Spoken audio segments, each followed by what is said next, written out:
سبح للہ ما فی السماوات والارض، ہر چیز اللہ کی تسبیح بیان کر رہی ہے جو آسمانوں میں ہے یا زمین کے اندر، یعنی پوری کائنات میں ہر چیز اللہ کی حمد اور تسبیح بیان کر رہی ہے دو اعتبار سے۔ ایک زبان حال سے وہ کہہ رہی ہے کہ میرے اندر کوئی کمال نہیں ہے، میرے بنانے والے میں کمال ہے۔ آپ اس کائنات میں کوئی بھی خوبصورت چیز دیکھتے ہیں تو کیا کہتے ہیں؟ سبحان اللہ۔ کوئی اچھا پھول دیکھتے ہیں، سبحان اللہ۔ اچھا منظر دیکھتے ہیں، سبحان اللہ۔ خوبصورت جانور دیکھتے ہیں، ان کی ایکٹیویٹیز کو دیکھتے ہیں، سبحان اللہ کہتے ہیں۔ کیا مطلب؟ اللہ پاک ہے۔ یعنی یہ عیب سے پاک نہیں ہے، بلکہ عیب سے پاک وہ ہے جس نے اتنی پرفیکشن کے ساتھ کریشن کو کریٹ کیا۔ تو ہر کائنات کے اندر مخلوق، چاہے انسان ہو، جن ہو، حیوانات ہو، نباتات ہو، ان کو دیکھ کر خدا کی یاد آتی ہے کہ بنانے والے کا کمال ہے۔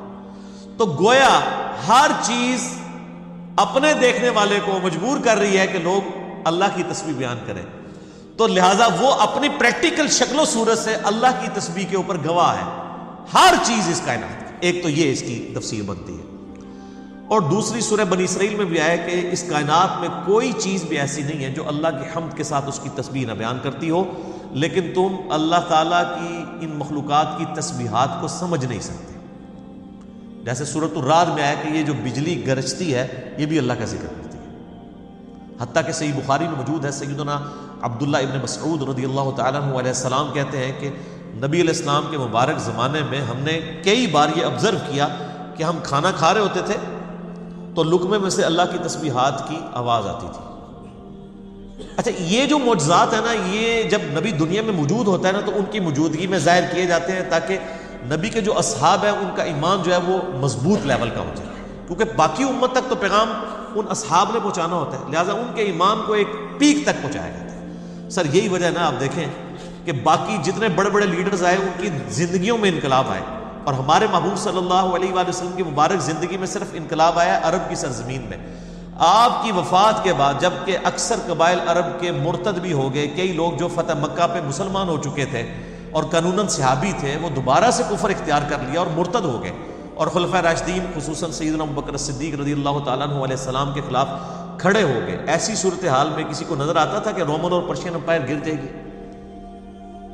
لیکن صحابہ کا پیشن تھا کہ ہمارے نبی نے ہم سے وعدہ کیا ہے، بخاری اور مسلم دونوں میں حدیث ہے کہ ان قریب کیسر ختم ہو جائے گا، صدیوں کی رومن امپائر، اور قیامت تک دوبارہ کوئی کیسر نہیں ہوگا۔ ان قریب کسرا بھی ختم ہو جائے گا اور قیامت تک کوئی کسرا نہیں ہوگا، یعنی پرشین امپائر بھی ختم۔ تو سر دیکھیں ود ان 5 ایئرز رومن اور پرشین امپائر گر گئی۔ رومن امپائر کے اوپر فیصلہ کن جنگ ہوئی یرموک میں، اور اس کے بعد قادسیہ میں کسرا کے خلاف جنگ ہوئی، پرشین امپائر بھی مسلمانوں کے پاس آ گئی، اور رومن امپائر جو بچی کھچی رہی وہ جزیہ دینے پر مجبور ہو گئی۔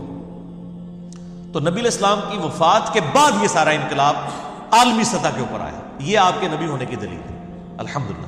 میرا یوٹیوب پہ کلپ بھی ہے، why we Muslim do believe Muhammad صلی اللہ علیہ وآلہ وسلم to be a prophet of God not a warrior. ہم محمد صلی اللہ علیہ وآلہ وسلم کو ایک جنگجو نہیں مانتے بلکہ اللہ کا پیغمبر مانتے ہیں، ٹھیک ہے۔ اس میں کئی ایک ٹیکنیکل گفتگو ہے جو میں نے کی ہے، وہ آج محل نہیں ہے۔ عمر سیریز ضرور دیکھیں، میرا عمر سیریز کے اوپر ایک تعارف بھی ہے، اس کو ضرور سنیں۔ قطر والوں نے 30 سال میں نبی علیہ السلام کی جو 30 اقساط کے اندر آپ صلی اللہ علیہ وآلہ وسلم کی اعلان نبوت سے 6 سال پہلے سے لے کر سیدنا عمر کی شہادت تک پوری کی پوری اسلامک ریولوشن کو عربی میں فلمایا ہے۔ اردو ڈبنگ کے ساتھ بھی آلموسٹ 15 اقساط آ چکی ہیں، اور سب ٹائٹل کے ساتھ انگلش اور اردو مکمل اویلیبل ہے وہ عربک میں، تو وہ آپ دیکھیں تو وہ پوری ریولوشن آپ کو پتہ چل جائے گی۔ تو کائنات میں ہر چیز اللہ تعالیٰ کی تسبیح کر رہی ہے، زبان حال سے بھی، اور ایسی تسبیح ایسی آواز میں کرتی ہے جس کو ہم سمجھ نہیں سکتے۔ وَهُوَ الْعَزِيزُ الْحَكِيمُ، اور وہی غالب ہے اور حکمت والا ہے۔ اس دنیا میں اگر کوئی غالب ہو جائے نا تو اس سے کہیں نہ کہیں کوئی نہ کوئی غلطی ہو ہی جاتی ہے، کسی کے ساتھ زیادتی ہو ہی جاتی ہے جب اس کے پاس اتھارٹی آ جائے۔ یہ اللہ ہے جس کے پاس ہر چیز کی اتھارٹی ہے، لیکن اس کی اس صفت کو اس کی دوسری صفت حکمت والی ایسا بیلنس کرتی ہے، کسی کے ساتھ زیادتی نہیں کرتا بلکہ ڈھیل دیتا ہے۔ وَكَتَبَ عَلَى نَفْسِهِ الرَّحْمَةَ، ہم نے اپنے اوپر لازم کر لیا کہ ہر حال میں رحم ہی کریں گے۔ بخاری اور مسلم کی حدیث ہے کہ نبی علیہ السلام نے فرمایا اللہ تعالیٰ نے مخلوقات کی پیدائش سے پہلے اپنے پاس عرش پہ یہ عبارت لکھ لی تھی کہ میری رحمت میرے غضب پر سبقت لے جانے والی ہے. یہ برابر بھی ہوتی نا تو ہمارے لیے مصیبت کھڑی ہو جاتی. سبقت لے جانے. اور آپ دیکھ لیں کہ اللہ تعالیٰ غالب ہونے کے باوجود حکمت ہے کہ وہ ڈھیل دیتا ہے کہ میرے بندے میرے طرف لوٹ آئے. لہو ملک السماوات والارض، اسی کی بادشاہت ہے آسمانوں میں بھی اور زمین میں. یحیی و یمیت، وہی زندہ کرتا ہے اور وہی مارتا ہے. وہو علی کل شیء قدیر، اور وہ ہر چیز کے اوپر قادر. لیکن ہر چیز وہ جو قدرت کی ڈیفینیشن میں فال کرتی ہو. اگر کوئی شخص کہے کہ اللہ تعالیٰ اپنے ساتھ کا کوئی اور ایک خدا پیدا کر سکتا ہے تو ہم کہیں گے کہ یہ محال ہے، کیونکہ جو پیدا ہوگا وہ تو مخلوق ہوگی، وہ خدا ہو ہی نہیں سکتا. خدا کی تو ڈیفینیشن یہ ہے لم یلد ولم یولد. تو اسی طرح کے یعنی کریٹیکل ٹاپکس کے اوپر میرا ایک لیکچر ہے، مسئلہ 83B، ہو کریٹڈ گاڈ، اور جدید شیطانی وسوسوں کا تحقیقی جائزہ، جس کے کلپس ملینز آف پیپل تک پہنچے ہیں. اللہ کو کس نے پیدا کیا؟ آپ یوٹیوب پہ جا کے لکھیں ہو کریٹڈ گاڈ لکھ دیں یا اللہ کو کس نے پیدا کیا، سب سے پہلے اللہ کے فضل سے میری ویڈیو کھلے گی. اس میں نے کئی ایک چیزوں کا، علم الکلام کی جو بحث ہے، جو معتزلہ نے ایک فتنہ کھڑا کیا، اور اس کے بعد علم الکلام والے جو لوگ ہیں انہوں نے، جہمیہ نے، اور اہل سنت کا منہج کیا ہے، میں نے اس کے اندر وہ بیان کیا ہے اور عقلی دلائل کے ساتھ. هو الاول والآخر، وہی اول ہے وہی آخر ہے. والظاہر والباطن، وہی ظاہر بھی ہے اور وہ باطن بھی ہے، چھپا ہوا بھی ہے. وہو بکل شیء علیم، اور ہر چیز کو اس نے اپنے علم سے گھیرا ہوا. یہ قرآن حکیم کی مشکل ترین آیات میں سے، اور اسی سے ڈیویٹ ہو کے صوفیاء کے ہاں وحدت الوجود کا عقیدہ بھی آیا. وہ کہتے ہیں جی اول بھی اللہ، آخر بھی اللہ، اور بیچ میں ظاہر اور باطن اللہ ہی اللہ. تو وہ کہتے ہیں ہر چیز اللہ ہی اللہ. پینتھیزم کا عقیدہ آیا، ہماؤست کا، گاڈ انکارنیٹس، یعنی انسان جو ہے یہ بھی معاذ اللہ یعنی اللہ ہی نے انسان کا روپ دھار لیا ہوا ہے. یہ پینتھیزم کا عقیدہ جو ہندوؤں کے ہاں پایا جاتا ہے. اگرچہ صوفیاء نے اس کو تھوڑا سا ماڈرن کرنے کی کوشش کی. انہوں نے کہا جی وحدت الوجود کی ہم یعنی ہر زمانے میں خیر زیادہ ڈیفینیشن کرتے رہے. ظاہر ہے کہ جو چیز قرآن و سنت سے ہٹ کے بنائی جائے تو وہ جب اس کے اوپر علمی اعتراضات ہوتے ہیں تو ہر آ کے اپنا اس خاکے میں رنگ بھرتا ہے. حتیٰ کہ اس کی ایپیکس ہمارے دور کے اندر ایک بہت بڑے یعنی قرآن حکیم کے اسکالر، میں سمجھتا ہوں قرآن حکیم کی جن لوگوں نے بہت بڑے پیمانے کے اوپر خدمت کی ہے انٹرنیشنل لیول کے اوپر، اور صرف اس دور کے اندر نہیں پوری اسلامک ہسٹری میں، اس میں top of the list Maulana Maududi رحمہ اللہ تعالیٰ، اور ان کے اسٹوڈنٹ جو ہیں وہ ڈاکٹر اسرار صاحب رحمہ اللہ تعالیٰ، یعنی جو میرے استادوں میں سے ہیں. انہوں نے وحدت الوجود کے حوالے سے پوری ڈسکشن کی، اور انہوں نے کہا کہ جی میں نے جب ان سے ملاقات کے لیے 2008 میں حاضر ہوا، میں نے کہا سر یہ آپ نے وحدت الوجود کا آپ کو پتہ نہیں ہے؟ تو انہوں نے کہا جی میں صوفیاء والا وحدت الوجود نہیں مانتا، میرا وحدت الوجود یہ ہے کہ تمام کائنات کا خالق ایک ہی اللہ ہے، باقی ساری چیزیں اس کی وجہ سے قائم ہیں. تو میں نے کہا یہ تو عقیدہ شروع سے ہے، اس میں کون سا آپ نے کوئی نئی انوینشن کر دی ہے؟ تو اس کو وحدت الوجود کا نام تو نہ آپ دیں، اس کو آپ یعنی توحید کا نام دے دیں، کچھ اور نام دے دیں، لیکن وحدت الوجود سے تو سیدھے سے وحدت الوجود کا آپ ذرا ٹرانسلیشن ہی کر لیں کہ وجود ایک ہی ہے. تو پھر سر ہم کیا ہیں؟ ہم ہیں نا، مخلوق ہے نا. یہ پوری کی پوری کتابیں ہیں، اس کے پیغمبر کس لیے آئے ہیں کہ اللہ نے مخلوق پیدا کی ہے، اور مخلوق کو خالق سے الگ کرنے کا نام ہی تو توحید ہے. قدیم کو حادث سے الگ کرنے کا نام ہی تو توحید ہے. یہ علم الکلام کی ٹرمز ہے. قدیم جو ہمیشہ سے، حادث جو ہمیشہ سے نہیں ہے. اللہ کی ساری مخلوقات حادث ہیں، پہلے نہیں تھی، اللہ کی وجہ سے پیدا ہوئی. تو جب تک آپ قدیم اور حادث کا فرق نہیں کریں گے توحید کیسے سمجھ آئے گی؟ اگر آپ وحدت الوجود ہی کہہ دیں گے کہ وجود ہے ہی ایک ہے تو باقی سب کی نفی ہوگی. تو وہ پھر اس لیے ہک ہے جڑا ڈھوں کی ہک آکے وہ کافر و مشرک ہے. اور یہی تصوف وہ یعنی پرانے صوفیاء کے اندر محی الدین ابن عربی نے یعنی سب سے پہلے اس کو زیادہ پروموٹ کیا، اور اس کے بعد ہمارے یہاں پہ ان کی جو جائز اولادیں ہیں بریلوی اور دیوبندی علماء، اور ان کے جو مشترکہ دادا ابو ہیں امداد اللہ مہاجر مکی، سب سے زیادہ فتنہ اس نے سب کانٹیننٹ کے اندر وحدت الوجود کے حوالے سے کھڑا کیا. لیکن اللہ کا فضل ہے اب لوگ پڑھ لکھ گئے ہیں، ان لوگوں کو تو کوئی پوچھتا تک نہیں ہے. ان کی یعنی آپ سمجھیں علمی میتیں لے کے مدرسوں میں لوگ بیٹھے ہوئے ہیں. عام بندوں کو کیا پتہ ہے؟ جب ہم نام لیتے ہیں تو مدرسوں والے خوش ہوتے ہیں، ادروائز عام مسلمان کو کیا پتا کہ امداد اللہ مہاجر مکی کون ہے، یہ محی الدین ابن عربی کون ہے؟ عام مسلمان تو وہی دیکھے گا جو قرآن و حدیث میں لکھا ہوا ہے. توحید تو وہ سمپل توحید ہے جو سورہ اخلاص کے اندر بیان ہوئی ہے. تو ان لوگوں نے جو دین کا جنازہ نکالا ہے تو ظاہر ہے کہ ان کا اپنا جنازہ بھی تو نکلنا تھا نا، اور اللہ کے فضل سے اسلام کی نشت ثانیہ کا آغاز ہو چکا ہے انشاءاللہ تعالی۔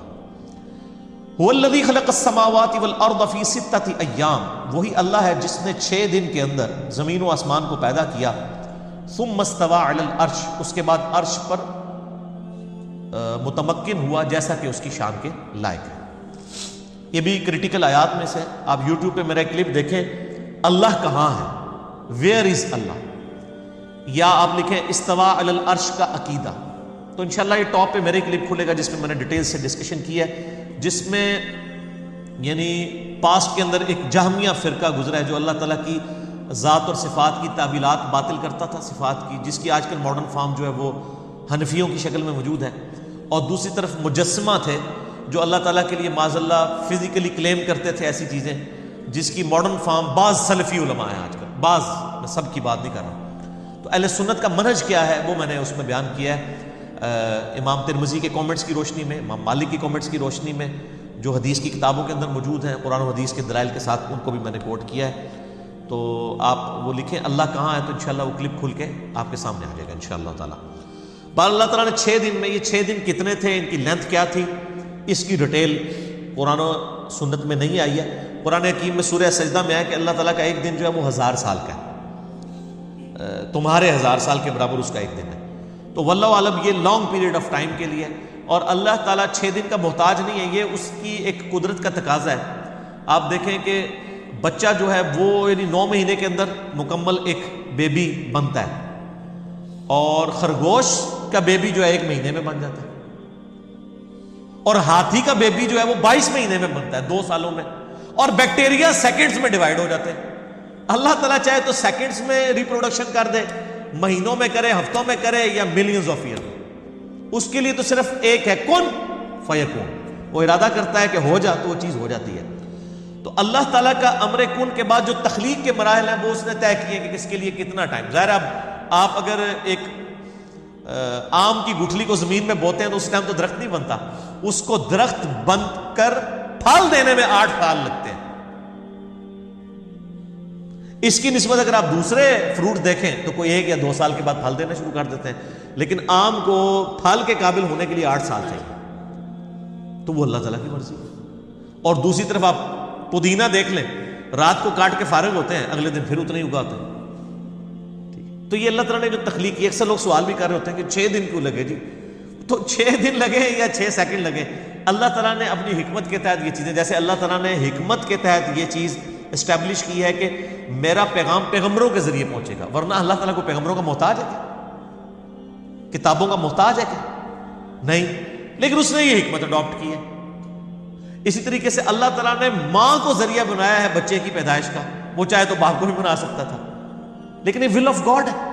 یعنی یہ ایک ملحدین بھی اس طرح کے کوشچنز کرتے ہیں، تو ہر چیز کا سوال کے اینڈ پہ جواب آپ دیں گے ول آف گاڈ، اور اس کو سورۃ الانبیاء میں اللہ تعالیٰ فرمایا لا یسأل عما یفعل وہم یسألون، اللہ کو کوئی نہیں پوچھ سکتا کہ اس نے ایسے کیوں کیا، وہ سب کو پوچھ سکتا ہے کہ اس نے ایسے کیوں کیا، اللہ کو کوئی نہیں پوچھ سکتا۔ ٹھیک ہے جی۔ یعلم ما یلج فی الارض، وہ جانتا ہے جو کچھ زمین میں داخل ہوتا ہے، یعنی جو تم بیج بوتے ہو اس کے علم میں ہے، جو سورہ الانعام میں آیا نا کہ زمین کی گہرائیوں میں کوئی بیج نہیں پھوٹتا، نہ سمندروں کے اندر کوئی درختوں کا پتا، نہ خشکیوں میں کوئی درختوں کا پتا گرتا ہے مگر اس کے علم سے، اور اس نے یہ ساری چیزیں پہلے لوح محفوظ میں لکھ لی ہیں۔ تو اللہ فرماتا ہے جو زمین میں تم بوتے ہو وہ بھی اس کے علم میں ہے، وما یخرج منہا، جو زمین میں سے نکلتی ہے کھیتی یا فروٹ وہ بھی اس کے علم میں ہے، وما ينزل من السماء، اور جو آسمان سے اترتا ہے وہ بھی اس کے علم میں ہے، یعنی جو بارش برساتا ہے وہ اس کے علم سے، یا آسمان سے فرشتے نازل ہوتے ہیں وہ بھی اس کے علم سے، وما يعرج فيها، اور جو آسمان پہ چڑھتا ہے، یعنی یہ ایویپوریٹ ہو کے جو پانی اوپر کی طرف چڑھتا ہے یا ہمارے اعمال اوپر کی طرف اٹھائے جاتے ہیں۔ مسلم شریف میں حدیث ہے نا، ہر منڈے کو اور ہر تھرسڈے کو اللہ تعالیٰ کی بارگاہ میں نامہ اعمال پیش کیا جاتا ہے، حتیٰ کہ بخاری و مسلم میں حدیث ہے کہ فجر کے وقت فرشتے آتے ہیں، فجر سے زور تک وہ انسان کے ساتھ اٹیچ رہتے ہیں، پھر زور کے وقت اور فرشتے آتے ہیں، وہ واپس چلے جاتے ہیں، اور پھر اللہ تعالیٰ پوچھتے ہیں اپنے فرشتوں سے، تو وہ جو جاتے ہیں وہ کہتے ہیں یا اللہ جب گئے تھے تو فجر پڑھ رہا تھا، آئے ہیں تو عصر پڑھ رہا۔ اور دوسرے کہتے ہیں اللہ جب گئے تھے اثر پڑ رہا تھا، آئے ہیں تو فجر پڑ رہا، تو وہ گواہی دیتے ہیں. تو فرشتوں کا اترنا چڑھنا بھی اس میں شامل ہے. وَهُوَ مَعَكُمْ أَيْنَمَا كُنْتُمْ، وہ تمہارے ساتھ ہوتا ہے تم جہاں کہیں بھی. اور سورہ قاف کے اندر تو اس کا کلائمیکس ہے، نحن اقرب الیہ من حبل الورید، ہم انسان کی رگے جان سے بھی زیادہ اس کے قریب ہیں. سورۃ الواقعہ میں ہم پچھلی دفعہ پڑھ چکے ہیں کہ جب موت کا وقت قریب آتا ہے تو اللہ تعالیٰ فرماتا ہے تم اس مرنے والے شخص کے اتنے قریب نہیں ہوتے نظر کی حالت میں جتنا ہم تمہارے قریب ہوتے ہیں، لیکن تمہیں نظر نہیں آ رہے ہوتے. اور پھر سورۃ المجادلہ جو پارہ نمبر 28 میں اگلی پہلی سورت آئے گی انشاءاللہ اگلی دفعہ، اس میں تو یہاں تک الفاظ ہیں تم 3 نہیں ہوتے کہ چوتھا تمہارے ساتھ تمہارا رب ہوتا ہے، تم 5 نہیں ہوتے کہ چھٹا تمہارا رب تمہارے ساتھ ہوتا ہے، نہ اس سے کم نہ اس سے زیادہ. وَهُوَ مَعَهُمْ أَيْنَمَا كَانُوا، تم جہاں کہیں بھی ہو وہ تمہارے ساتھ ہوتا ہے. لیکن اب اس کی تفصیل میں نہیں ہم پڑھیں گے. ہمارا ایک اجمالی عقیدہ ہے کہ اللہ تعالیٰ اپنے عرش کے اوپر مستوی ہے جیسا کہ اس کی شان کے لائق ہے، وہ اپنے عرش پر مستوی ہوتے ہوئے ہمارے ساتھ بھی ہے جیسا کہ اس کی شان کے لائق ہے.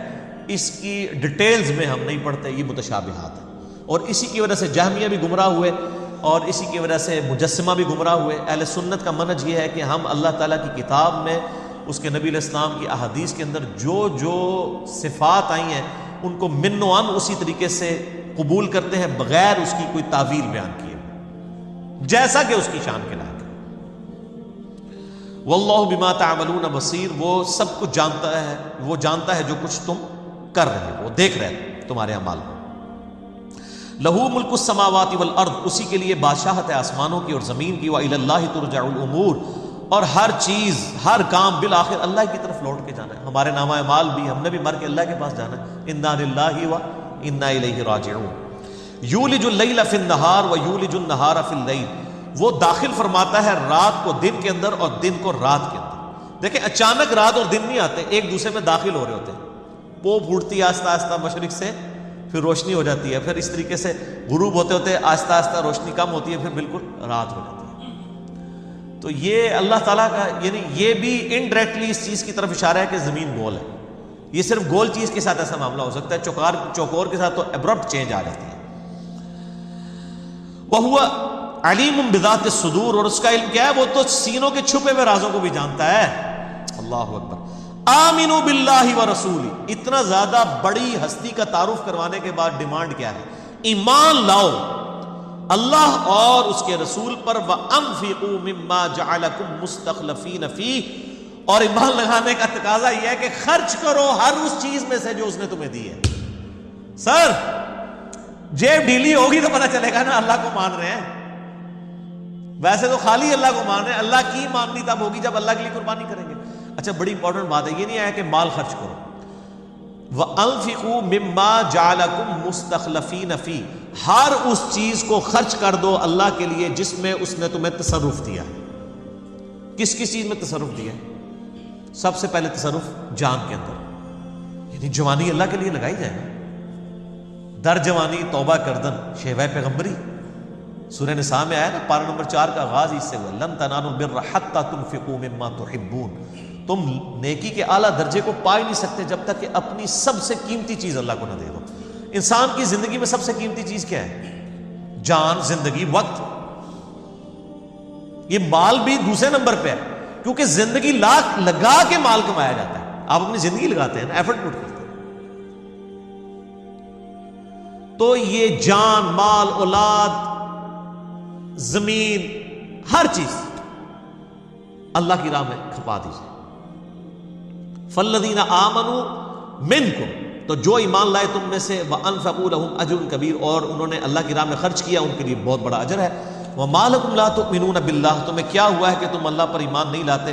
والرسول یدعوکم لتؤمنوا بربکم، جبکہ رسول تمہیں پکار پکار کے کہہ رہے ہیں کہ اپنے رب پہ ایمان لاؤ. اچھا یہ مدنی صورت ہے، یہ کافروں کو خطاب نہیں ہو رہا، یہ کمزور ایمان والے مومنین کو ہو رہا ہے کہ بھئی صحیح والے ایمان والے بن جاؤ. رسول اللہ موجود ہیں، ان کی موجودگی کا فائدہ اٹھاؤ. وقد اخذ میثاقکم، اور اس نے تم سے میثاق بھی لیا، یعنی جب تم نے کلمہ پڑھا تھا تو وہ اللہ کے ساتھ عہد کیا تھا نا. تو لا الہ الا اللہ محمد رسول اللہ کا تقاضا یہ ہے کہ توحید میں اللہ کو مانو، محمد رسول اللہ صلی اللہ علیہ وآلہ وسلم کو اپنا راہبر تسلیم کرو. اور ایک وہ عہد الست بھی ہے جو ہماری روحوں سے لیا گیا، الست بربکم قالوا بلی، جو سورۃ الاعراف میں آیا، تو تم سے عہد لے چکا ہے، ان کنتم مومنین، اگر تم واقعی یقین کرنے والے ہو تو یہ عہد تم کر چکے ہو۔ هو الذی ينزل علی عبدہ آیات بینات، وہی اللہ ہے جو اپنے اس بندہ خاص نبی علیہ السلام کے اوپر روشن آیات نازل فرماتا ہے، لیخرجکم من الظلمات الی النور، تاکہ تمہیں گمراہی کے اندھیروں سے ہدایت کی روشنی کی طرف لے جائے۔ اچھا، گمراہی ہمیشہ جمع کے صیغے میں آئی ہے اور ہدایت ہمیشہ سنگل کے صیغے، لہذا یہ کہتے ہیں نا سارے بزرگوں کے طریقے حق میں، نا آ رہے کلپ انشاءاللہ 2-3 تک، نا والا کلپ سارے حق پہ ہوتے تو قرآن حکیم میں جمع کے صیغے میں آتا نا۔ سٹارٹ ہی سے ہو رہا ہے اہدنا الصراط المستقیم، اے اللہ ہمیں سیدھے راستے پر چلا جس پہ چل کے تیرے لوگ انعام یافتہ قرار پائے۔ یعنی وہ چلنے والے تو جمع میں ہیں لیکن چل رہے ایک کے اوپر ہے۔ یہ نہیں ہے کہ ایک کہتا ہے جی رفع الاذان منسوخ ہو چکا ہے اور دوسرا کہتا ہے نہیں کرو، ایک کہتا ہے فاتحہ پڑھو گے تو نماز ہوگی، دوسرا کہتا ہے پڑھو گے تو منہ میں انگارہ رکھ دوں گا، اور کہتے ہیں سارے ایک ہی دریا میں سے نکلے ہوئے۔ وہ ایک کیڑی کہانیاں اللہ دے بندے پرانیاں نے، انجینئرنگ تو پہلے دی کہانیاں نے۔ یعنی اگر ایک پانی میٹھے پانی کے دریا میں سے 5 نہریں نکالی جائیں تو یہ تو نہیں ہوگا ایک کڑوی ہو، ایک کھٹی ہو، ایک ساری ایک جیسی ہونی چاہیے، تو ایک جگہ سے نہیں نکلی ہوئی ہے، اے وچ کسی نے نہ کام پایا ہے، ٹھیک ہے نا۔ تو وہ جنہوں نے پایا ہے وہ تمہیں پتہ ہے، بزرگاں نہیں، بزرگوں کی خدمات ہے ساری۔ تو اللہ تعالیٰ ہمارا ہے تاکہ تمہیں گمراہی کے اندھیروں سے نکالے ہدایت کے نور کی طرف۔ وَإِنَّ اللَّهَ بِكُمْ لَرَؤُوفٌ رَحِيمٌ، اور بے شک اللہ تعالیٰ تو تم پر نہایت شفقت فرمانے والا مہربان ہے۔ یعنی اللہ تعالیٰ یعنی اس کی شفقت ہے کہ کتاب نازل کی، اپنے پیغمبر کو بھیجا کہ کوئی چیز باقی نہ رہے اس حوالے سے کسی قیامت والے دن کوئی یعنی کلیم نہ کر سکے کہ اللہ مجھے بات سمجھ نہیں آئی تھی۔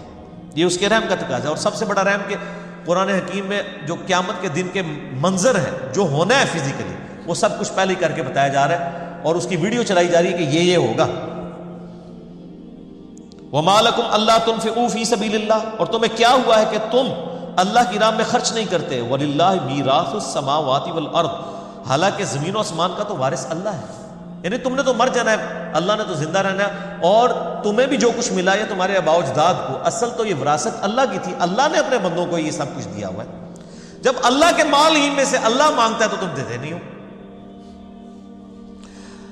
لا يستوی منکم من انفق من قبل الفتح، تم میں سے جو فتح مکہ سے پہلے اللہ کی راہ میں خرچ کرتے رہے، وقاتل اور قتال کرتے رہے، اولئک اعظم درجۃ من الذین انفقوا من بعد وقاتلوا، ان کا درجہ بہت بلند ہے ان اصحاب سے جو بعد میں فتح مکہ کے مسلمان ہوئے اور انہوں نے قتال کیا اور اللہ کی راہ میں خرچ کیا۔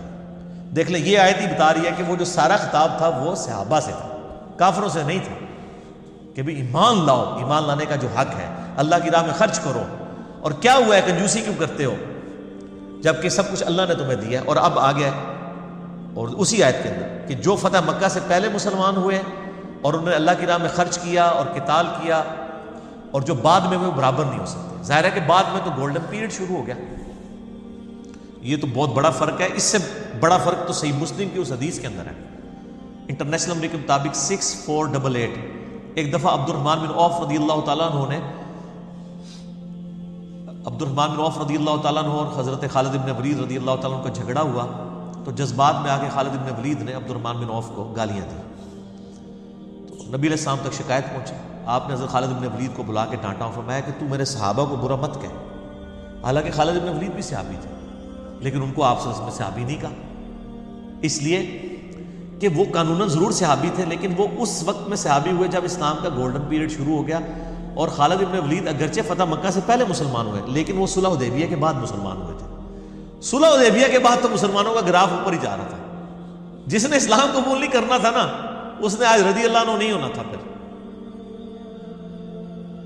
تو حضرت عمرو بن عاص، خالد بن ولید، ان لوگوں نے پھر دیکھا کہ جب پلڑا اس طرف جا رہے، بڑے سمجھدار لوگ تھے، ان کو پتہ چل گیا کہ اب اسلام کے غلبہ ہے، تو حالانکہ نبی علیہ السلام کی دعوت کو 19 سال گزر چکے تھے، ان لوگوں نے ایمان قبول نہیں کیا، 19 سال کے بعد ایمان قبول کر لیا، اور آج دیکھیں ہم بھی رضی اللہ عنہ کہتے ہیں، ان سے محبت کرتے ہیں، اور بعد میں جو اللہ تعالیٰ نے ان کے ذریعے اتنی بڑی خدمات لی، یعنی رومن اور پرشین امپائر کے اوپر مسلط کر دیا حضرت خالد بن ولید رضی اللہ تعالیٰ عنہ کو، وہ عمر سیریز کے اندر آپ دیکھ لیں.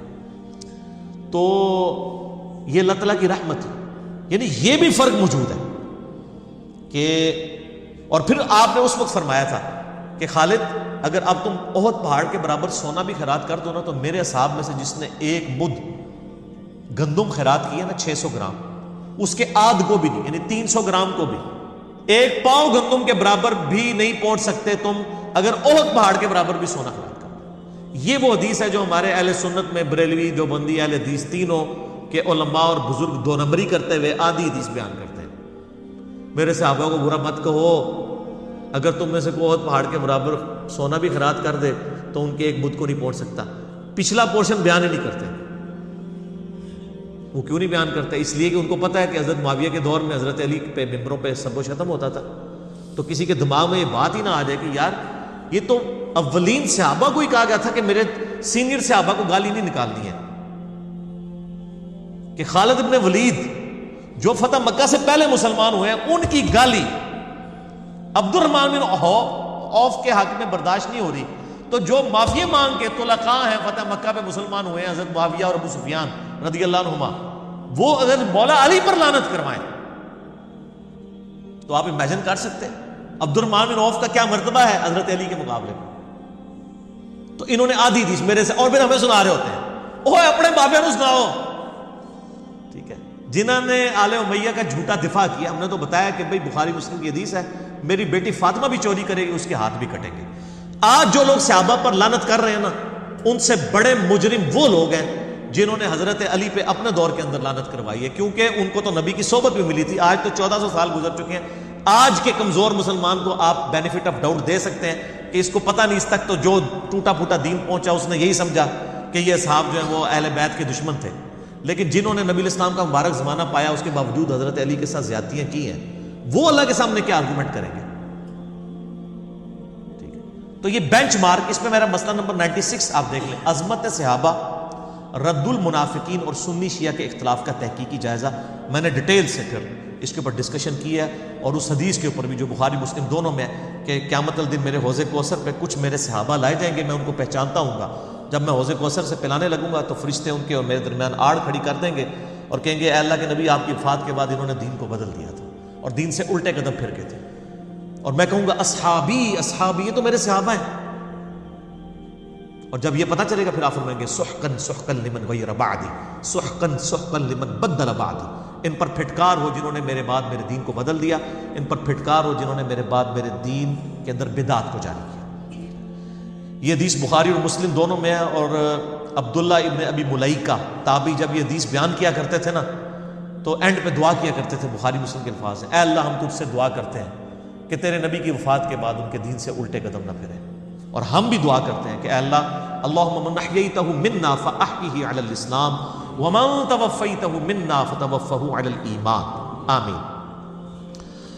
وَكُلًّا وَعَدَ اللَّهُ الْحُسْنَى لیکن نبی کی صحبت کی برکت سے الٹیمیٹلی اللہ تعالیٰ نے سب کے ساتھ اچھا وعدہ کیا ہوا ہے.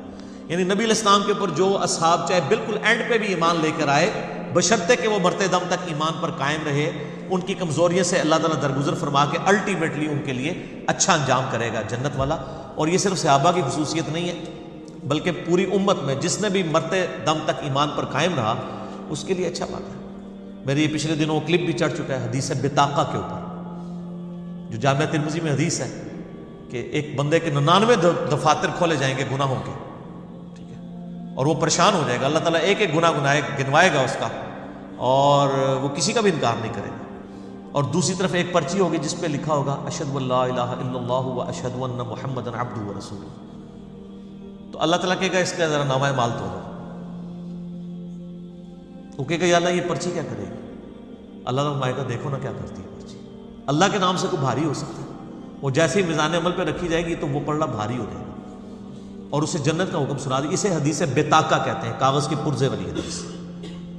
اور حاکم کے اندر ابن حبان کے اندر موجود ہے. اس کلپ میں ہم نے اس کو ڈسپلے بھی کیا کہ اگر زمین و آسمان اور اس کے اندر جتنی بھی اللہ کی مخلوقات ہیں ایک پلڑے پہ رکھ دی جائیں اور دوسرے پلڑے میں لا الہ الا اللہ تو وہ بھاری ہو جائے گا. ٹھیک ہے یہ کلمہ بڑی چیز ہے. صحیح مسلم میں حدیث ہے عمر بن عاص کی جب موت کا وقت قریب آیا اور ان کو شرمندگی ہوئی اس بات پہ جو انہوں نے حضرت علی کے ساتھ معاویہ کے رضی اللہ تعالیٰ کے ساتھ مل کے جنگ کی تھی تو بڑا روئے. تو ان کے بیٹے نے کہا, 321 نمبر ہے کتاب الایمان میں صحیح مسلم کے اندر, دیوار کی طرف منہ کر کے رونا شروع کر دیا.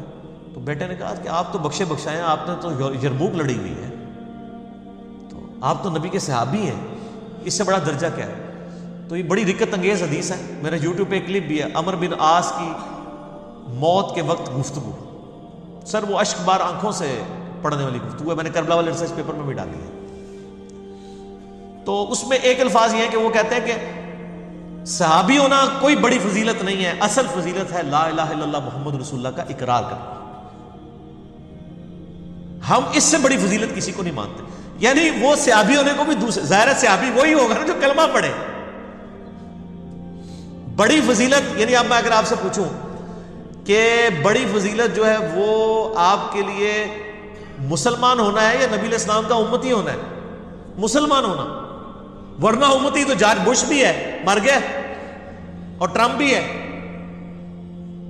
امت دعوت تو ہے نا, یہ امتی ہونا تو کوئی فضیلت نہیں ہے جب تک آپ کلمہ پڑھ کے اقرار نہ کریں. تو یہ بڑی فضیلت ہے.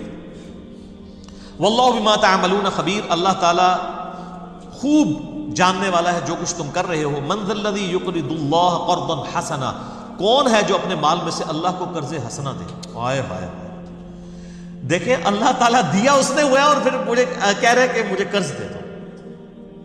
حالانکہ دیا ہم خود مقروض ہیں. یہ قرض اللہ تعالیٰ کہتا ہے مجھے جو اللہ کی راہ میں خرچ کرتا ہے نا, اللہ تعالیٰ کہتا ہے میں اس کا مقروض ہوں, اسے قیامت دن 700 گنا تک کر کے, وہ سورہ بقرہ میں آتا ہے, لوٹاؤں گا. جو کچھ اللہ کی راہ میں خرچ کریں اللہ کے ڈیوائن بینک میں سٹور ہو رہے ہیں. تو اللہ کے مال میں سے اللہ کی راہ میں خرچ کریں تو اللہ تعالیٰ کہتا ہے کہ میں مقروض ہوں تمہارا. اتنا قدردان ہے خدا. قرضا حسنا فیضاعفہ لہ ولہ اجر کریم, کہ اللہ تعالیٰ پھر اسے بڑھا چڑھا کے اس کا اجر دے, یعنی اس کے لیے بڑھا دے کئی گنا اور اس سے بہترین اسے اجر عطا فرمائے. یوم تری المؤمنین والمؤمنات, اس قیامت کے دن تم دیکھو گے مومنین مردوں اور عورتوں کو, یسعی نورہم بین ایدیہم وبایمانہم, ان کے ایمان کا نور ان کے آگے آگے بھی روشن ہوگا اور دائیں جانب. سر یہ بڑا کریٹیکل ایشو ہے, یہاں پہ اب پورے صراط کا بھی ذکر آئے گا, چونکہ قیامت کا دن جو ہے وہ روشن نہیں ہے, اندھیرے کا دن ہے, بالکل گھپ اندھیرا. سوائے اہل ایمان کو اللہ تعالیٰ ایک ٹارچ دے گا, یعنی ٹارچ ان کو فزیکلی ٹارچ نہیں ہوگی لیکن ان کے ایمان کی وجہ سے ان کے سامنے بھی روشنی ہوگی, ان کے دائیں بھی نشانی ہوگی. اس گھپ اندھیرے میں تو کوئی قدم بھی آگے نہیں چل سکے. میں نے آج سے 2-3 سال پہلے ایک ناول کا تعارف کروایا تھا, جب زندگی شروع ہوگی. اس میں بھی انہوں نے بڑے اچھے انداز کے اندر اس کو, اس ناول کے اندر یعنی اس کی آڈیو ریکارڈنگ آپ سنیں تو بالکل وہ نقشہ کھینچا ہے. تو اہل ایمان کو اللہ تعالیٰ نور دے گا جو جس کی وجہ سے وہ چل رہے ہوں گے. اب وہاں کیا صورتحال بنے گی؟ بشراکم الیوم, آج کے دن ہے مومنین مردوں اور تمہارے لیے بشارت ہے, جنات تجری من تحتها الانہار, ایسی جنتیں جن کے نیچے نہریں بہتی ہوں گی, ایسے باغات, خالدین فیہا, جس میں تم رہو گے ہمیشہ ہمیش, ذالک هو الفوز العظیم, یہ بہت بڑی کامیابی ہے. یوم یقول المنافقون والمنافقات, اس دن منافق مرد اور منافق عورتیں کہیں گے للذین آمنوا, اہل ایمان سے. اب منافق وہ ہیں جو دنیا میں کلمہ گو تھے, اندر سے منافق تھے. آج تو ہم فیصلہ نہیں کر سکتے, اللہ وحی کے ذریعے نبیوں کو بتاتا تھا, نمازیں انہوں نے بھی پڑھی ہوں گی, کٹھے ہی ہوں گے. اب ان کے پاس تو نور نہیں ہوگا, تو جن کے پاس نور ہوگا وہ اہل ایمان نور والوں سے کہیں گے بھئی ہم بھی تمہارے ساتھ ہی تھے دنیا میں, ہمیں اپنے نور میں سے کچھ دے دو نا کہ ہم بھی اس کی روشنی میں چلیں, ہمیں تو کچھ نظر نہیں آ رہا. ہائے ہائے, آپ ذرا اس کو امیجن کریں کہ کتنی مشکل, جبکہ آپ ہی کو مدد بھی نہیں کر سکتا. آمنو ذرونا نقتبس من نورکم, وہ کہیں گے ہمارا انتظار کرو, ہم بھی تمہارے نور میں سے کچھ لے لیں, اقتباس حاصل کر لیں. جیسے پرانے زمانے کے اندر لوگ دوسرے گھروں سے آگ عاریتاً مانگ کے لایا کرتے تھے, اپنے چولہے میں جلاتے تھے, تو ہم بھی اس نور میں سے کچھ لے لیں. تو اب اہل ایمان تو آپ کو پتہ ہے وہ سارے کوئی ہماری طرح بولڈ تو نہیں ہوتے ہیں نا, اور کچھ شریف النفس اہل ایمان بھی ہوتے ہیں. اب اہل ایمان جواب نہیں دیں گے, وہ تو بیچارے پریشان ہو جائیں گے کہ یہ تو رساب ہے, ہاں سر، صحیح مسلم میں حدیث ہے کہ میرے امت کے کئی وائزین ہیں جن کو میں نے کولو کے گدوں کی طرح یعنی دوزخ کے اندر چکر کاٹتے ہوئے دیکھا کہ ان کے اچھے باز و نصیحت سے لوگ تو جنت میں پہنچ گئے اور وہ خود دوزخ میں. تو اہل جنت کہیں گے کہ حضرت صاحب تہاڈی تقریراں تہاڈے درس و بیان سنتے ساں سی، تسی کتھے جی. تو اب وہ شرما رہے ہوں گے کہ ہم اپنے بزرگوں کو کیسے یعنی نور دیں، اور انکار بھی نہیں کر سکتے. یہاں بھی ہوتا ہے نا، کئی لوگ اپنے بزرگوں کو انکار نہیں کر پاتے، غلطی دیکھتے بھی ہائی لائٹ نہیں کر پاتے. تو اب وہ تو جواب نہیں دیں گے، اللہ کی طرف سے فرشتے جواب دیں گے، سر فرشتوں کا جواب. قیل ارجعوا وراءکم فالتمسوا نورا، فرشتے کہیں گے پیچھے جاؤ مڑ کے اور وہاں سے نور لے کے آؤ. یہ ان کو نہ توریہ کروایا جائے گا کہانی. وہ یہ سمجھیں گے کہ یہ کہہ رہے ہیں پیچھے تہاڈے سے کوئی انتظام ہے اتوں ٹارچ لے لو، لیکن اصل میں فرشتے کہہ رہے ہوں گے پیچھے دنیا میں جاؤ. یہ دنیا سے اہل ایمان کما کے لائے ہیں، تو دنیا میں کون جا سکتا ہے؟ ہائے ہائے. تو دیکھیں اب ان کے ساتھ کیا ہوگا جب ان کو یہ توریہ کروایا جائے گا نا. وراءکم فالتمسوا نورا، واپس مڑ کے جاؤ اور وہاں سے نور لے کے آؤ. فضرب بینہم بسور لہ باب، اور ان کے اور اہل ایمان کے درمیان جیسے وہ مڑیں گے نا تو ظاہر ہے اہل ایمان کو بھی کوفت ہو رہی ہوگی، بندہ پیچھو بازا مار رہا ہے کہ جی منو بھی دیو منو بھی دیو. جیسے مڑیں گے ان کے اور اہل ایمان کے درمیان دیوار کھڑی کر دی جائے گی. یعنی اہل ایمان کو اللہ تعالیٰ اتنی بھی کوفت میدان محشر میں نہیں دے گا کہ لوگ تنگ کر رہے ہوں. اب وہ مزے سے پھر جنت کی طرف رواں دواں ہوں گے اور یہ اس طرف ہوں گے. اب اللہ تعالیٰ اس دروازے کی کیفیت بیان کر رہا ہے. باطنہ فیہ الرحمہ، اس کا باطن جو ہے وہ تو ہے رحمت. وظاہرہ من قبلہ العذاب، اور اس کے ظاہر کی جانب عذاب ہوگا. یعنی ایک طرف عذاب اور ایک طرف رحمت، بیچ میں ایک دیوار. اللہ. اچھا مجھے اس سے یاد آ گیا، میں وہ والاول والآخر والظاہر والباطن میں ایک بات مجھ سے سکپ ہو گئی تھی کہ اول و آخر تو ہمیں پتہ ہے اللہ ہے، یعنی جب کوئی نہیں تھا اس وقت اللہ تھا، اور جب کوئی چیز نہیں ہوگی اس وقت بھی اللہ ہوگا، پھر اللہ تعالیٰ مخلوقات کو دوبارہ پیدا کرے گا. یہ اول و آخر تو ہمیں سمجھ آتی ہے. یہ لفظ ہم نبی علیہ السلام کے لیے بھی استعمال کرتے ہیں، سید الاولین والآخرین، بخاری و مسلم. اولین سے مراد جو پہلے گزر چکے اور جو قیامت تک آئیں گے سب کے سردار، وہ اول و آخر اور ہے.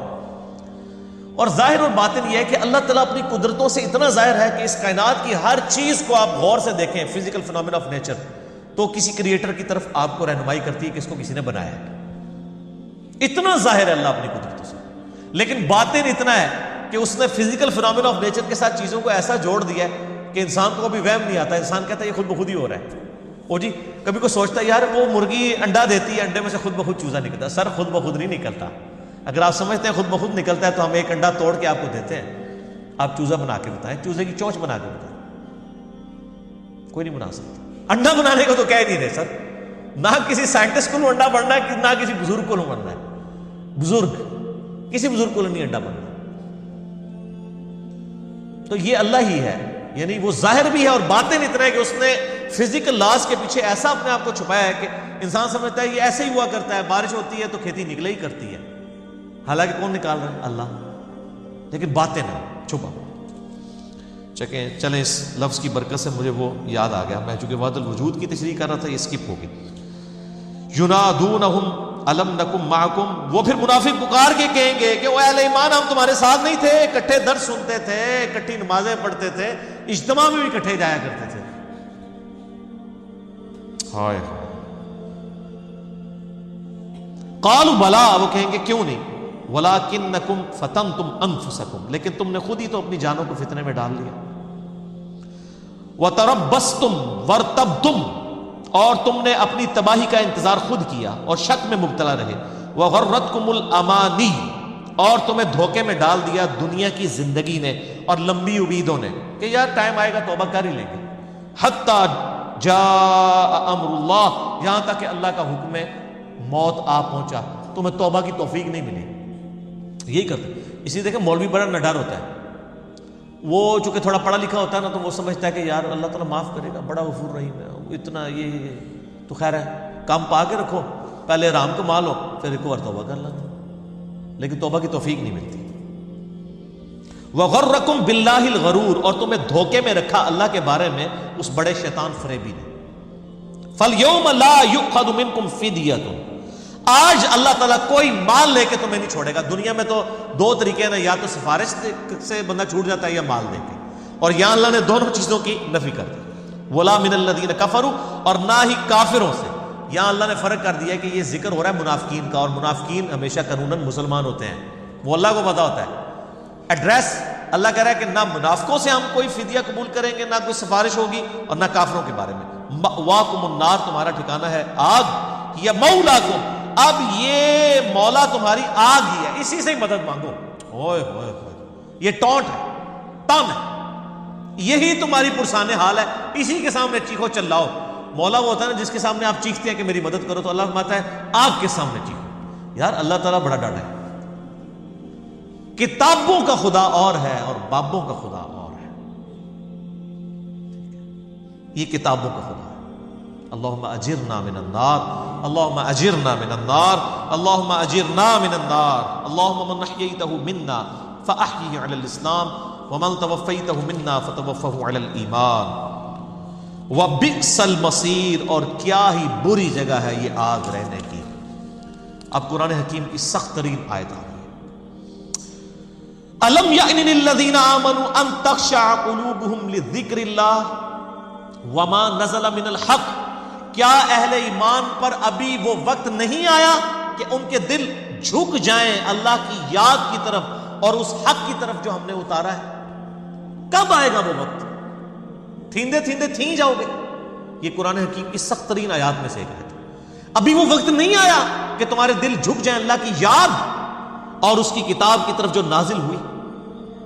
یعنی لوگ کہتے رہتے ہیں نہیں انشاءاللہ تعالیٰ اے بس بچیاں بیاہ لوانا میں جی پھر مسجد ہی بیٹھا، کیونکہ زنانی نے ویسے ٹھوڈے مار کے باہر کر دینا. ظاہر ہے بوڑھے بندے کے گھر میں کیا اوقات ہوتی ہے، تو مسجد میں بیٹھے گا نا جا کے. بس میرے بچیوں کے ہاتھ پیلے ہو جائیں، بس میرے بچے پڑھ لکھ جائیں اور یہ ہو جائے تو پھر میں یہ کر لوں گا. بس داڑھی کی نیت ہے انشاءاللہ رکھنی ہے انشاءاللہ تعالیٰ، تو وہ بس اسی طرح ٹائم گزر جاتا ہے. اور اللہ تعالیٰ تو ظاہر ہے وہ تو سب سے بڑی اس نے تلوار یہ لٹکائی ہے، کسی کو بتائی نہیں اس کی عمر کتنی ہے کہ وہ پلان کر سکے. سر کسی کو نہیں پتا کہ اس کی عمر کتنی ہے، اسی لیے کہا کہ وَلَا تَمُوتُنَّ إِلَّا وَأَنْتُمْ مُسْلِمُونَ. دیکھنا تمہیں موت نہ ہے مگر اس حال میں کہ تم تابع فرمان، یعنی ہر وقت تابع فرمان ہو، یعنی اس چیز کے لیے تیار ہو کہ ابھی موت آ سکتا ہے. کو پتہ لگتا ہے؟ تو کیا ایمان والوں پہ ابھی وہ وقت نہیں آیا کہ ان کے دل جھک جائیں اللہ کی یاد اور اس حق کی طرف، یعنی قرآن کی طرف جو اتارا گیا. وَلَا يَكُونُ كَالَّذِينَ أُوتُوا الْكِتَابَ مِنْ قَبْلُ، اور اے اہل ایمان دیکھنا تم ان اہل کتاب یعنی یہود و نصارہ کی طرح نہ ہو جانا جن کو تم سے پہلے کتاب دی. یہ سر اہل ایمان کو خطاب ہے. اسی لیے وہ میں اکثر کہتا ہوں جو مدنی صورتیں ہیں نا سر، یہ جو نسلی مسلمان ہیں نا ان کے لیے آئیڈیل ہے اصلاح کے لیے. اسی لیے دیکھیں مکی صورتیں نازل پہلے ہوئی ہیں لیکن بعد میں رکھی گئی ہیں. پہلی صورت جو رکھی گئی نا سورہ فاتحہ تو دباچہ ہے نا، سورہ بقرہ ہے مدنی صورت، کہ تم سے پہلے ایک لاڈلی امت تھی، 3 کتابیں ان میں آئی، سینکڑوں ہزاروں پیغمبر آئے، لیکن جب اللہ تعالیٰ سے روگردانی کی تو ضربت علیہم الذلہ والمسکنہ، اللہ نے ان پر ذلت اور مسکنت مسلط کر دی اور آخرت کا عذاب. حالانکہ یہ وہی لاڈلی امت بنی اسرائیل تھی جس کے بارے میں کہا گیا یا بنی اسرائیل اذکروا نعمتی التی انعمت علیکم وانی فضلتکم علی العالمین. 2 دفعہ آیا. اتنی لاڈلی امت تباہ و برباد ہو گئی. تو آپ بے شک کہتے رہے کچھ بھی ہیں تیرے محبوب کی امت سے ہیں. سر وہ جو اتنے ہزاروں پیغمبروں کے ساتھ اٹیچ تھے نا ان کی بھی اللہ نے کوئی پرواہ نہیں کی. تو دیکھنا ان اہل کتاب کی طرح نہ ہو جانا جن کو تم سے پہلے کتاب دی گئی تھی. فطال علیہم الامد، اور جب مدت گزر گئی یعنی پیغمبر چلے گئے کچھ وقت گزرا، فقست قلوبہم، تو ان کے دل سخت ہو گئے. وکثیر منہم فاسقون، اور پھر ان کی اکثریت فاسق ہے. اور یہاں بھی دیکھ لیں یہی کچھ ہی ہو گیا. جو وقت گزرتا گیا ہے نبی علیہ السلام سے دور. بخاری مسلم میں حدیث ہے سب سے بہتر زمانہ میرا، پھر میرے صحابہ کا، پھر تابعین کا، پھر تبع تابعین کا. اس کے بعد جھوٹے لوگ پیدا ہوں گے، امانت میں خیانت کرنے والے لوگ پیدا ہوں گے، جھوٹی گواہیاں دینے والے پیدا ہوں گے. یعنی 300 سال کے بعد تو بیڑا غرق ہو گیا اس امت کا بھی، شروع ہو گیا. تو حالانکہ اللہ تعالیٰ نے یہ کہا کہ دیکھنا اس طرح نہ ہو جانا، کیونکہ ظاہر تاریخ اپنے آپ کو لوٹاتی ہے. وہی خرابیاں پھر امتوں میں پیدا ہوتی ہیں. اس لیے سورہ بقرہ شروع میں رکھی گئی ہے تاکہ پتہ چلے کہ امت میں خرابیاں اس طریقے سے آتی ہیں. وَكَثِيرٌ مِّنْهُمْ فَاسِقُونَ، ان میں سے اکثریت فاسق ہے. اعلموا ان اللہ یحیی الارض بعد موتها. اب اللہ تعالیٰ نے اتنی یعنی کھچائی کرنے کے بعد نا تھوڑی تسلی بھی دی ہے کہ دیکھو بے شک جان لو کہ اللہ تعالیٰ زندہ کرتا ہے زمین کو مرنے کے بعد. یعنی اگر تمہارے دل کی زمین بھی مردہ ہو چکی ہے نا تو یہ بھی زندہ ہو سکتی ہے, دوبارہ ایمان اس میں آ سکتا ہے. یہ مثال کے ساتھ بیان ہوا ہے. اس کی یہ میں تشریح جو کر رہا ہوں اگلی آیات میں آ جائے گی کہ جیسے اللہ تعالیٰ مردہ زمین کو زندہ کرتا ہے نا, آج بھی اگر تم خدا کے لیے ارادہ کرتے ہو نا خدا کے راستے پہ آنے کا, تو ہم بائل بکرم ہیں تمہارے دل کی زمین کو دوبارہ سے زندہ کر دیں گے. قد بینا لکم الآیات لعلکم تعقلون.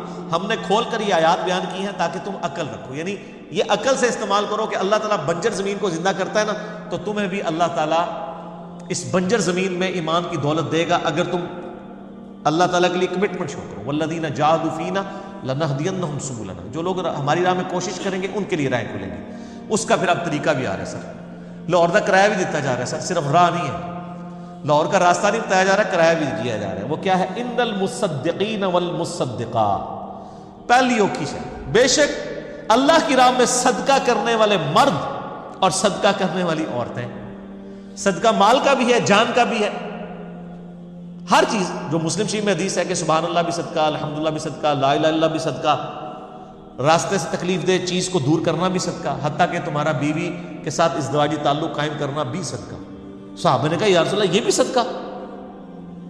فرمایا اگر یہ تعلق کسی اور عورت کے ساتھ قائم کرتے تو کیا تم پہ وبال ہوتا؟ کہا یا رسول اللہ. تو فرمایا اس پہ ثواب بھی ہوگا.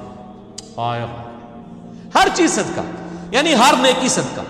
تو بے شک نیکیاں کرنے والے مرد اور نیکیاں کرنے والی عورتیں, یہ بالمفہوم ترجمہ بنے گا. وَأَقْرَضُ اللَّهَ قَرْضًا حَسَنًا. اور اللہ کو قرض حسنہ, مال. دیکھیں نا, میں نے کہا تھا پورے قرآن کی دعوت کا خلاصہ اگر کسی صورت میں سورہ حدید ہے. کوئی شہر رہ گئی نا میرے کو پوچھ لینا کہ سر اے ٹاپک دے ڈسکس نہیں ہویا. کائنات کریٹ کیسے ہوئی, کتنے دنوں میں ہوئی, اللہ تعالیٰ عرش پہ استوا فرمانے والا ہے, رسولوں کی پیروی کرنی ہے, اللہ نے کتاب نازل کی ہے, پھر جب پیغمبر چلے جاتے ہیں پیچھے امتوں کا کیا, کوئی شاید چھوڑی ہے؟ قرآن حکیم کی ایک سورت جو سب چیزوں کو کور کرتی ہے وہ سورۃ الحدید ہے.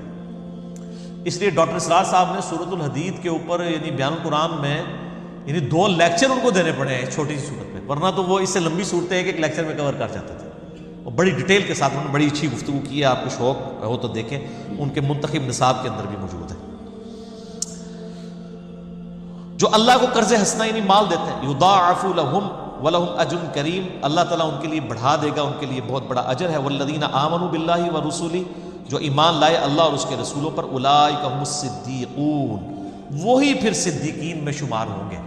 ایمان لائیں جیسا کہ ایمان لانے کا حق ہے. والشہداء عند ربہم. اور اللہ کے حضور شہید بھی شمار ہوں گے. شہید یعنی اللہ کے دین پر گواہی دینے والے, شہادت علی الناس, لوگوں تک بات پہنچانے والے. لہم اجرہم. ان کے لیے ہے اجر, و نورہم. اور ان کے لیے پھر وہ نور بھی ہوگا. والذین کفروا. اور جو کفر کریں گے, وکذبوا بآیاتنا. اور ہماری آیات کو جھٹلا دیں گے. اولئک اصحاب الجحیم. پھر ایسے لوگ ہوں گے دوست کی. اور کفر سے مراد یہ پنجابی والا کفر نہیں ہے, عربی والا. ناشکری کریں گے یعنی ایمان لانے کے باوجود اللہ اور اس کے رسول کی نہیں مانیں گے, صرف اللہ رسول کو ہی مانتے رہیں گے. تو ان کے لیے اچھا یہ آپ دیکھیں سر, یہ جن کی زبان میں یہ آیات نازل ہو رہی ہے اور نبی بھی موجود ہیں سر, ان صحابہ نے پھر رومن اور پرشین امپائر الٹنی تھی نا, ان کا ایمان کس لیول کے اوپر تھا. اسی لیے خالد بن ولید جب یعنی عراق کو فتح کرنے کے لیے نکلے, ہیرا شہر کے پاس یعنی پہنچے, تو جب ہیرا کے وہ سفید محل کو دیکھا نا تو کہا صدق رسول اللہ صلی اللہ علیہ وسلم. نبی علیہ السلام نے سچ فرمایا تھا. تو ساتھیوں نے کہا یہ آپ کس چیز کا؟ کہتا مجھے وہ دن یاد ہے کہ جب نبی علیہ السلام نے نئی نئی دعوت شروع کی تھی نا, اور آپ مکے میں اکیلے تھے, آپ کی کوئی بات بھی نہیں سنتا تھا. تو میں ایک دفعہ حضور کے پاس سے گزرا تھا, تو آپ نے فرمایا کہ اللہ تعالیٰ ان قریب رومن اور پرشین امپائر کو میرے قدموں میں ڈال دے گا. اور اللہ کی قسم میں یہاں پہ کھڑا ہوا وہ سفید ہیرا کا محل بھی دیکھ رہا ہوں کہ میرے امتی وہاں تک پہنچیں گے. اور وہ خالد بن ولید جو 19 سال کے بعد مسلمان ہوئے اور وہی وہاں پہ پہنچے. اور جب لکھا کرتے تھے نا خط یہ مخالفین کو, تو کہتے تھے میں وہ فوج لے کے آیا ہوں کہ جتنا تم اپنی زندگی سے محبت کرتے ہو نا, اس سے زیادہ وہ اپنی موت کو محبوب رکھتے ہیں. تو لڑو پھر. جو مرنے کے لیے آیا ہوا ہے 302 ہے چلتی پھرتی, ٹھیک ہے, اس کو آپ کیسے کس چیز سے ڈرا سکتے ہیں؟ جو کہ مرنے کے بعد مجھے جنت ملنی ہے, میں نے کرنی آج ہی مرنا. سر اس کے سامنے رومن اور پرشین امپائر کا اسلحہ, ان کی ریزروڈ آرمیز, کیسے آپ دیکھیں ان کے پاس تو کچھ بھی نہیں تھا, انہوں نے تو انہی سے اسلحہ چھین کے, انہی سے منجنیقیں چھین کے انہی کو الٹ کے رکھ دیا. بنو تمیم نے جنگ قادسیہ کے اندر, یعنی ہاتھی جب لے کے آگے تو عرب کے گھوڑوں نے تو ہاتھی دیکھے نہیں ہوئے تھے, تو یہ مسلمانوں کے گھوڑے جو ہیں بھاگ گئے. بنو تمیم پیدل ہاتھیوں کے اوپر چڑھ کے انہوں نے ہاتھیوں کو گرایا. 8,500 مسلمان شہید ہوئے جنگ قادسیہ. سر وہ 8,000 مسلمان تھے, ان کی بیویاں تھیں, ان کے بچے تھے, آج ان کے نام بھی کسی کو نہیں پتا. اکثر ان میں سے تابعین ہی تھے, صحابہ بھی تھے کچھ. تو ان لوگوں نے قربانیاں دی ہیں سر, جن کی وجہ سے آج دین ہم تک پہنچا ہے. اور ان قربانیوں کے لیے جو بجلی بھری تھی نا, اس کتاب نے بھری تھی. میں یہ بتانا چاہ رہا ہوں, جو صحیح مسلم میں حدیث ہے, سیدنا عمر فاروق رضی اللہ تعالیٰ عنہ علیہ السلام کہتے ہیں کہ میں نے نبی علیہ السلام سے خود ممبر پہ یہ بات سنی تھی کہ اللہ تعالیٰ اس کتاب کی وجہ سے قوموں کو عروج دے گا, اور اس کتاب کی وجہ سے قوموں کو ذلیل و خوار کر دے گا. یعنی جو کتاب کو پکڑیں گے وہ عروج پہ جائیں گے, وہ صحابہ, اور ہم چھوڑ کے خوار ہو گئے. ڈاکٹر اقبال کا جو شعر ہے جواب شکوہ کا, وہ زمانے میں معزز تھے مسلمان ہو کر, اور تم خوار ہوئے تارک قرآن ہو کر. یہ صحیح مسلم کی حدیث کی ٹرانسلیشن